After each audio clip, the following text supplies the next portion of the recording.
So before we get into the video, guys, I do need to thank Optics Planet. They came onto the channel to be a sponsor, so huge shout out to those guys. And if you guys want to save some money on cool gear, you go ahead and text FOCUS to 80907 for 10% off of your first order and 5% off of ammunition after that. Good morning, everyone. Hope you're all having a wonderful day today. Today, we're going to be taking a look at the Lonewolf Arms Glock-19 clone, also called the LTD19. But before we get into the video, you can go ahead and like, share, and subscribe, as all that sort of stuff is free and does help me out quite a bit. On top of that, go ahead and comment literally anything down below. Now, with all that out of the way, there's Subscribestar, which is basically just a pro to a Patreon. I get you guys entered in some cool giveaways, get you guys some extra content, all for just a couple bucks a month, and there's also some exclusive discounts on there as well. Now, there's also my website where theoretically there is something in stock. I believe I have one Mark III left and one Mark V left, but we have some new stuff coming soon as well. With all of that out of the way, full disclosure on the Lonewolf Arms LTD19. This was sent out to me by Lonewolf Arms, though through an intermediary marketing company, so I don't actually have any affiliation with Lonewolf Arms whatsoever. I've never talked to anybody over there. I don't know anyone over there, but I did get this gun for free, and I believe this is mine to keep. And now let's go ahead and talk about the specifics of the LTD19. So this is, of course, as you can probably tell, a polymer framed striker fired handgun with a compact form factor, just meaning that it's slightly smaller than a full-size handgun like a Glock 17. So we have a handgun that is, including the Magwell, just over 4.5 inches tall, 7.2 inches long, not including the light, of course. We have a 4-inch barrel, and it is, for all intents and purposes, based off of the Glock 19 Gen 3. Now, that being said, it is completely different from a Glock. I believe every single component in here, other than the sights themselves, are made by Lonewolf Arms. If you don't know, Lonewolf Arms has been a distributor and a manufacturer of Glock aftermarket parts for quite some time. I believe they claim they are the largest aftermarket manufacturer of Glock parts. I can't say whether or not that's true, but again, that is what they claim. But they have been doing Glock parts for quite a long time, so it kind of makes sense that eventually you just start making your own Glock, kind of like a lot of other companies have done. Now, there are a couple different versions of the LTD19. You have what you see here, which is the V1, which has slightly different slide cuts, although for all intents and purposes it's the same. And the V2 is going to have a slightly redesigned slide, though again, for all intents and purposes, they are basically the exact same gun. Retail price is, I believe, $6.99 from Lonewolf Arms. However, street price is somewhere around the $500 mark, and I have seen them online for under $500. Now, at full retail, $700 is pretty steep. That's what you're going to be asking for a brand new MSRP on a Gen 5 Glock. So it's going right up against them in terms of price, but does it have the same or better features? Now, for me, I am a Glock guy. Most of my shooting has been done with Glocks. That Glock 17 behind me that you see is, generally speaking, my everyday carry, although I have been carrying this for quite some time as well. And I have about 10 to 15,000 rounds on that Glock. And so for me, if I'm looking at buying a handgun, it either has to be as reliable as a Glock, as good to shoot as a Glock, or cheaper. And so we'll kind of get into that with the LTD19. So now let's go ahead and go through the LTD19 piece by piece, starting with what is, in my opinion, the best part of the LTD19, and that is going to be their Timberwolf frame. Now, the Timberwolf frame, this one specifically is, of course, the Glock 19 size. Very coolly, though, they do sell compact, subcompact, and full-size Lonewolf Arms frames. I believe they call it, again, their Timberwolf frames on their website for like $150. And again, the frame on the handgun is my favorite part. So starting out with the grip itself, it does have a reduced grip angle compared to a standard Gen 3 Glock that has, again, that very aggressive grip angle. You're going to get a little bit more shallow, a little bit nicer grip angle on the LTD19. On top of that, you might be able to tell, but it has a secondary piece in here that will kind of fill out a little bit bigger. I have the slimmer piece in there right now, but It fits my smaller hands quite well, though if you have larger hands, you might need to put in the different backstrap to allow it to fill up your hands a little bit better. Now on the grip itself, on the sides and the back, you have this raised sort of checkering. It's raised very nicely. It is a lot more aggressive than a stock Glock will be or a lot of other guns on the market. However, my complaint with basically every handgun on the market is that you should do more texturing in more places, basically. So the texturing is very good, and it's going to be better than a lot of other guns on the market. However, it stops right at the magazine release instead of continuing up to allow me to get as much grip as possible on the gun. However, it is good. On the front, you have these horizontal lines kind of cut into the grip itself, which also helps to provide some additional grip as well. Overall, the grip angle, the texturing is very good, but once again, I would like more grip in more places. Maybe that's just a personal thing for me.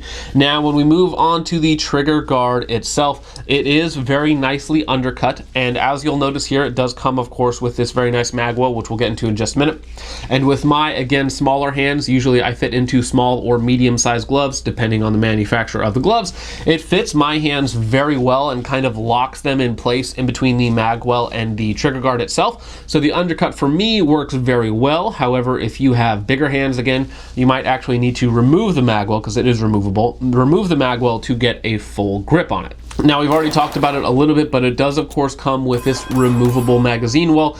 It is very large, very generous. Now, on a dedicated concealed carry gun, which I do consider this basically a dedicated concealed carry gun, maybe it doesn't make the most sense for that, but as an additive feature, it is quite nice to see. Now, not only does it have this extended flared magwell on it that you can, of course, remove, but the magwell on the grip itself is also very nicely beveled and radius. It's a lot better than a lot of standard Glock magwells. So even without the extended flared magwell, it still has a fairly generous loading port, so it should make reloads very easy. And as hopefully you'll be able to tell from some of the footage in the intro and the footage I'm rolling in, reloads on this gun are very, very easy. So if I was going to be buying the full-size frame, I think that would be an excellent for a duty carrier competition style gun. I think that the Lonewolf Arms frame is very good for that sort of thing. Now, a couple very minor downsides for me personally, and these could very well be just nitpicks with my hands and the way that I grip the gun, but right out of the box, and every time I picked this up, I would have to adjust my grip on the gun to not inadvertently engage the slide stop. So it does have a slightly enhanced or slightly larger size slide stop, kind of like a Glock 34 style slide release.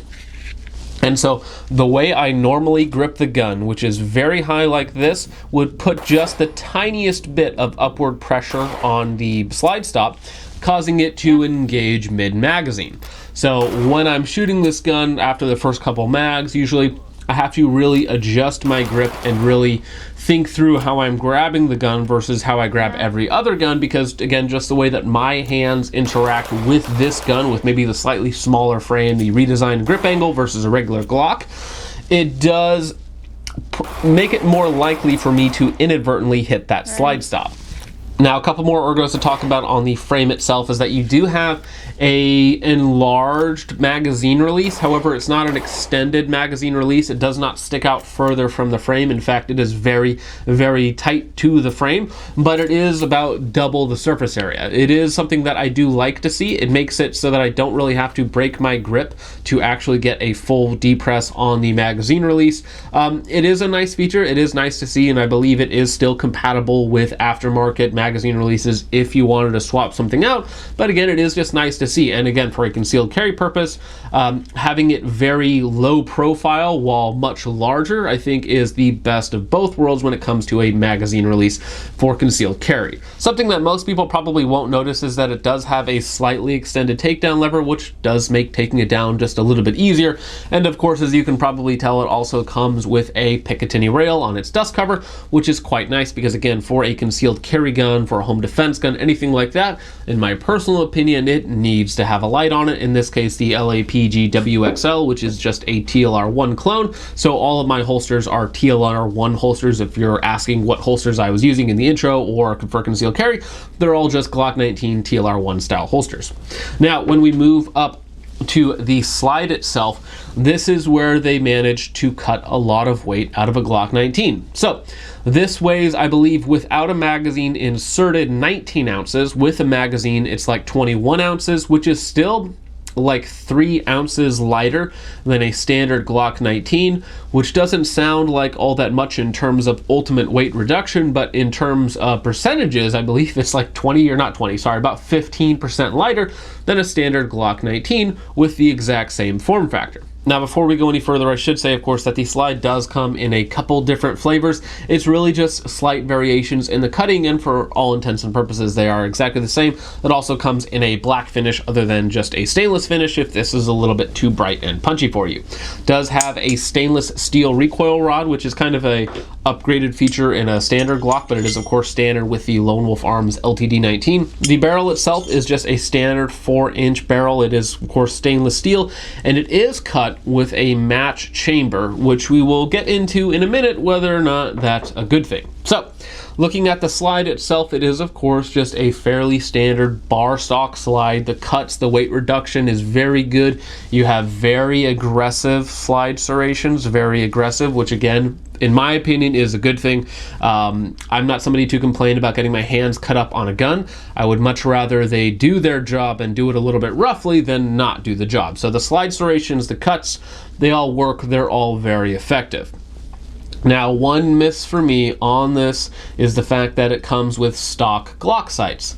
My controversial opinion on stock Glock sights is that they are just fine, but I know that 70 to 80% of people, at least online anyways, are going to complain about the fact that it comes with stock Glock sights for a retail MSRP of $700. Now, most people are just going to swap them out anyways, but I really feel like Lonewolf, since they make a lot of their own components, should have just thrown in a pair of their iron sights or made their own pair of iron sights for the Glock rather than using stock plastic Glock sights. Now, something that I did mention earlier is that not only is the slide and frame made by Lonewolf Arms, but also all of the internal components.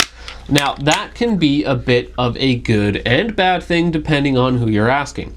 If you buy a Glock or an aftermarket Glock that has a lot of aftermarket parts put into it, so it's half Glock, half aftermarket, there can be some weird tolerance stacking. There can be some minor issues going on with that sort of thing. But if you buy an all Glock gun, you know that it's stock Glock internals, all Glock parts, so in theory they're all going to work just fine for you. With Lonewolf Arms, you are of course getting a homogeneous piece of kit. You are getting a complete Lonewolf Arms gun with all of their stuff. However, I have much less experience with Lonewolf Arms than I do with Glock. So when it comes to reliability and durability, we did have a couple issues. The first thing and the most important thing is that right at the 1200-ish round mark, the firing pin broke. And it broke on basically the last magazine of the day. So as I was filming the intro and getting all the principal footage for this review, we were out taking pot shots at like 120 yards with the LTD19, which it's more than accurate enough to do that. We'll talk about that later on. But right with that last magazine, I was getting, failures to fire with steel case ammunition, and I was thinking, it's just a batch of hard primers or something. I take out the magazine, we look at the cases on the ground, and the primers were not being touched at all because the firing pin had sheared off. The little pointy part that actually extrudes through the slide itself had completely sheared off. That is a big deal, and I think that is an issue. It could be an issue because, again, that was a Lonewolf Arms firing pin. Now, I have a lot of Glock parts laying around, so I had another firing pin just to throw in it. And on top of that, this morning, actually, as of filming this review, Lonewolf Arms did send me a complete kit with the firing pin, spring, and cups and all that sort of stuff to replace the one that broke. So while the customer service was very good, the fact that it broke within the first, under 2,000 rounds, under 1,500 rounds is a little bit disconcerting. For instance, this Glock 17 Gen 3 is heading towards the 15,000 round mark, and while yes, it is highly modified, everything, all of the internals within the slide and the lower, minus the trigger bar and the barrel itself, are stock. They're what came with the gun. Now, That being said, Glocks, if you don't know, have a lot of small MIM'd components, very cheaply manufactured components within them. Now, because it's so simple, it tends to be very, very reliable over long periods of time. However, even on this gun, I have had minor parts failures. For instance, just recently, like 2 weeks ago, the magazine spring actually snapped. Now, again, when I shoot guns, I don't just take them out to a couple range trips and call it good. I also dry fire with all of my guns all of the time, 4 to 5 days a week, if not more, putting in extra hours. So I am definitely a lot harder on my guns than a lot of other people are, and certainly more than the average person is. That being said, having a firing pin break again within the first 1,200 rounds is a bit disconcerting for me. So currently I have an OEM Glock firing pin in the LTD19, and of course I have their firing pin as a backup. Now, if I were to do a follow-up review down the road with another couple thousand rounds through it, I probably would put the standard Lonewolf Arms firing pin in it for review to test that again, to make sure that, again, it doesn't shear off in the first, under 2,000 rounds or so, to kind of make sure that it was just a fluke. Because again, while yes, that is an issue, you do have a lot of small components, and every now and then something is not going to gel well together and is going to snap, crack, or break. So that is an issue. The customer service was good, but the customer service was very good after the issue. It's more important that there's just not an issue in the first place. The next issue for me personally, which kind of knocks this out of being a fun gun, is the fact that it does have that match cut chamber on the barrel. Now, a match cut chamber in theory is going to provide you with the best accuracy, with, I believe, theoretically higher velocity as well, by giving you a tighter gas seal. However, it makes it stickier with certain types of ammunition, namely steel-cased ammunition. Now, I shoot a lot of guns on the channel, and I shoot a lot of ammo. So, to reduce my ammo costs for running the YouTube channel, I do also shoot a lot of steel-cased ammunition. If you don't shoot steel-cased ammunition, if you never plan on shooting steel-cased ammunition, then you can just kind of bypass this part of the review. However, with steel-cased ammunition, the gun was still mostly reliable. However, it was like 99% reliable. So every now and again, I would get failures to eject, where basically it would only get out partway or wouldn't eject at all, because again, it's going to be a little bit stickier in that tighter match cut chamber. It's going to vary between ammunition to ammunition. How hot is the gun? How cold is it outside? All of those sort of things are going to play into its reliability factor with certain ammunitions. So with steel-cased ammunitions, it was, about 99% reliable, and there was probably 6 to 8 malfunctions over, again, a course of about 1,200 rounds. So for me, that kind of knocks the LTD19 out of being a fun gun to me if it's not going to be perfectly reliable or very close to perfectly reliable with steel-cased ammunition, which I do tend to shoot a lot of. However, it does not knock it out of being a good concealed carry gun, because with whatever sort of concealed carry ammunition that I used, I tested 3 or 4 different types of hollow points: Federal 115 and 124 grain plus P, as well as the Hornady Critical Duty 135 grain, and I believe the SIG V-Crown 124 grain as well. All of those fed just fine, as well as any brass ammunition was perfectly fine. 115 grain Federal, 124 grain that Turkish import ammunition as well. All of that stuff performed flawlessly, and there were no malfunctions with brass cased high quality ammunition. So, reliability is very good with its intended ammunition types, because again, I believe that this gun is designed as a dedicated concealed carry. So I would not buy this gun if you were looking for a fun Glock-19 alternative, because you're really getting a more fine-tuned, lightweight Glock-19 clone that is designed for concealed carry. So now that we've talked about reliability and durability, let's go ahead and talk about shooting dynamics. And now, a couple very important things when it comes to shooting dynamics are, of course, going to be the grip, which we did talk about. The grip is very good, with one slight difference in my personal grip. So instead of having my normal very high grip like this, I just simply rotate my left hand and my support hand down just a little bit so that I'm not interfering with that slide stop. A minor thing, but again, your mileage will vary in how you grip the gun. Now, so the grip is very good, minus that one thing that I have to do for it. let's talk about the trigger, which is going to be the second most important part when it comes to shooting dynamics. So now, if you felt any Glock trigger or any polymer frame striker fired handgun, this is probably going to be very familiar with you. Now, keep in context that, at least in my opinion, this is basically a dedicated concealed carry gun. So when I tell you the weight of the trigger pull is about 6.5 pounds, that might sound a little bit high, but it's not quite as bad as all that. And again, that is perfectly fine when we're in the realm of dedicated concealed carry gun. So we have a trigger pull, which is very Glock-like. Now, it is still using all of their internal parts, I believe. So it is a nice hard take up to a very stiff wall, and you have a slight rolling break, a little bit of creep at about 6.5 pounds. Now, personally, it is better than a stock Glock trigger, even though it's the same weight. It is a little bit crisper. There's a little bit less mush in the actual break itself.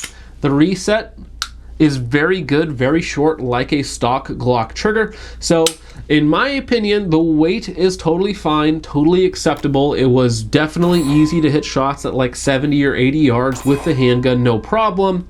Now, what all of that means is you get a gun that points very well with its very natural grip angle with really good texturing on it. Again, I wish there was more texturing, but the texturing that it does have is very good.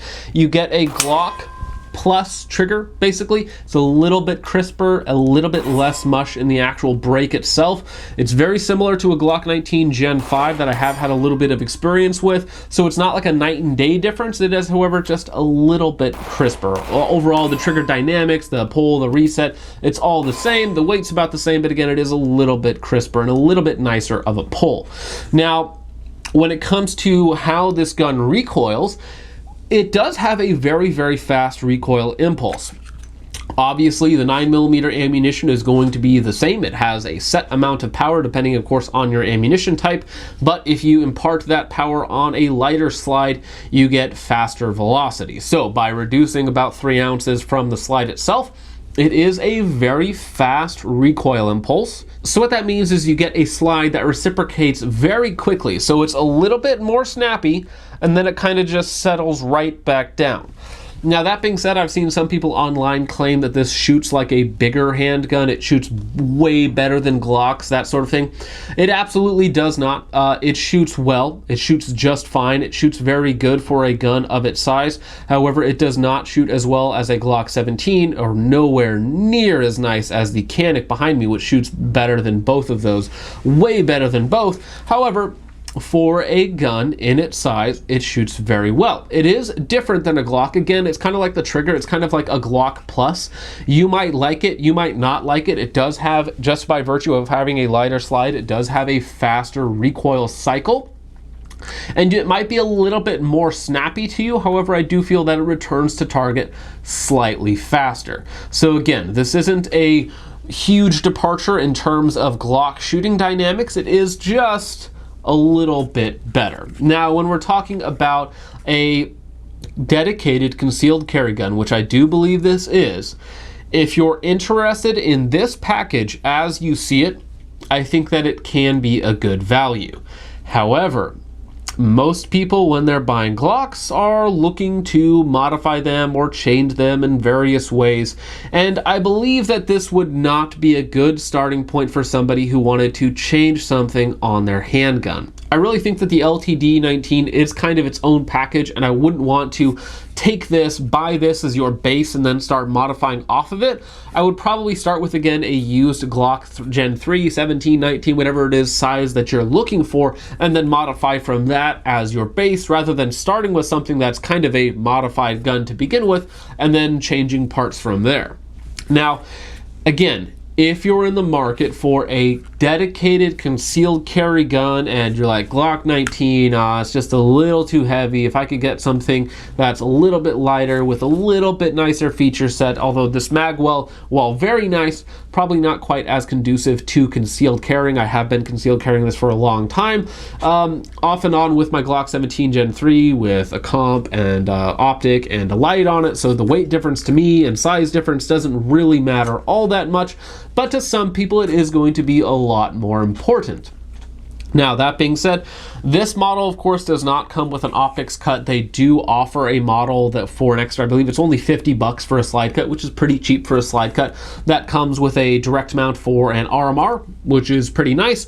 However, for most people, they're probably going to be swapping out the sights anyways. So really, this gun only makes sense if you're interested in exactly what this is. I wouldn't want to take this and again start modifying this from this base when I could just start with a Glock for probably around the same or less money, and of course get all of these standard Glock internals. But that's about it for the video, guys. Hope you all enjoyed. Let me know what you guys think of the Lonewolf Arms LTD19 in the comments down below, and I will see you guys in the next one.